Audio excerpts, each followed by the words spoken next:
अगर आप भी मयूर फिल्म भोजपुरी के ऑडियो वीडियो देखना चाहते हैं तो प्लीज़ हमारे चैनल को सब्सक्राइब करें और बेल आइकन दबाना ना भूलें।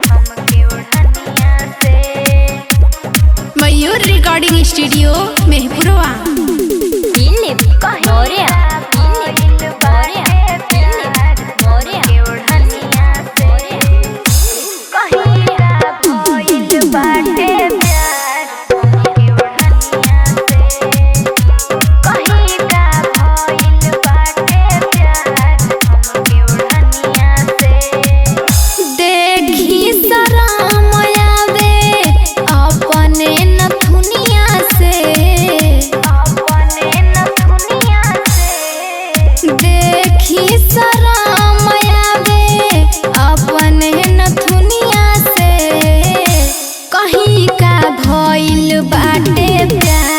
हमके ओढ़निया से कहीं का भइल बाटे प्यार, हमके ओढ़निया से।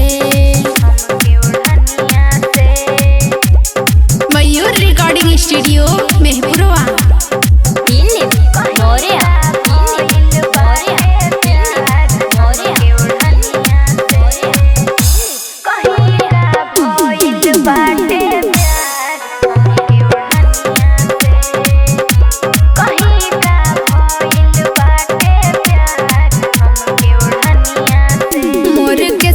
के गजरा है अखिया के कजरा, देखेला सपना रात के,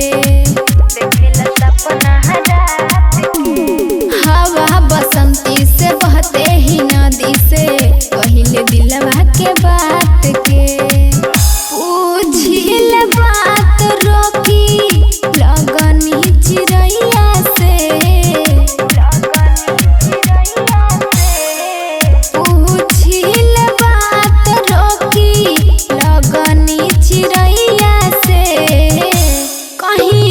भइल बाटे प्यार, हमके ओढ़निया से।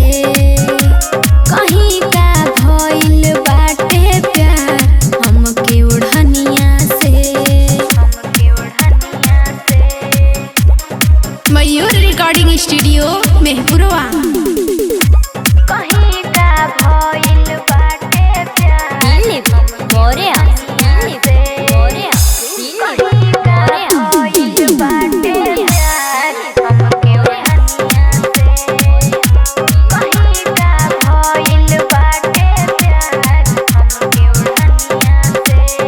माथे के बिंदिया उड़ा देता निंदिया, चूड़ी खनक जाता